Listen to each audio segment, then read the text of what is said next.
Today, we're going to have a look into Burma, or Myanmar.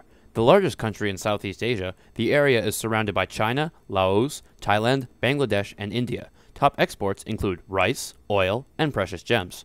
Though rich in resources, the country's been labeled a least developed fourth world country by the UN, exhibiting the lowest indicators of socio-economic development with the lowest human development index ratings of all countries in the world. Our topic today is the Gnarls cyclone in Yangon, Myanmar. Cyclone Gnarls will be remembered as one of the region's most deadly storms. People scavenging in what looks like a war zone. There are 20,000 people living in the slum. He tells me he's not expecting any help from the local authorities or government. And the horror is still stalking these streets.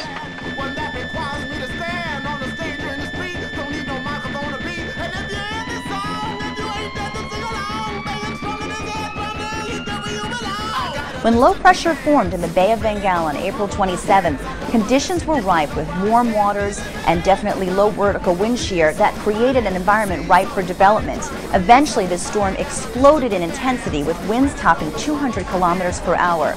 It was obvious that landfall was imminent, and it happened on May 2nd in the lower section of Myanmar. The data conflicts. Some sources tell Gnarls as the 8th deadliest cyclone ever, others say the 2nd, and more than a few say the 1st, pitting it as the 3rd deadliest natural disaster ever recorded. The Burmese government's official death toll was grossly underreported, as they had simply stopped counting the dead to minimize a political fallout. This crisis goes far beyond a simple natural disaster. Myanmar's militia-controlled government, and vice versa, the Junta, has done close to nothing to help the situation.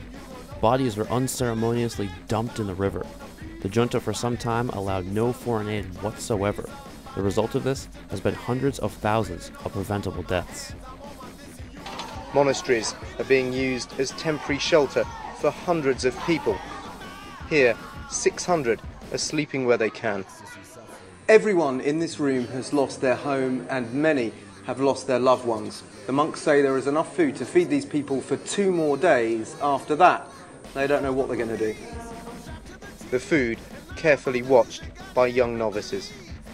Well, I think the government has been ill-prepared for such a natural disaster. There hasn't been any advance warning for the storm on Friday or Thursday, even though there has been reports in the international media. And we put out the reports about the storm warning. But in the government press and the state-run newspaper, there hasn't been any report about this storm. But instead, they were going to proceed with this upcoming national referendum in 5 days ahead from now.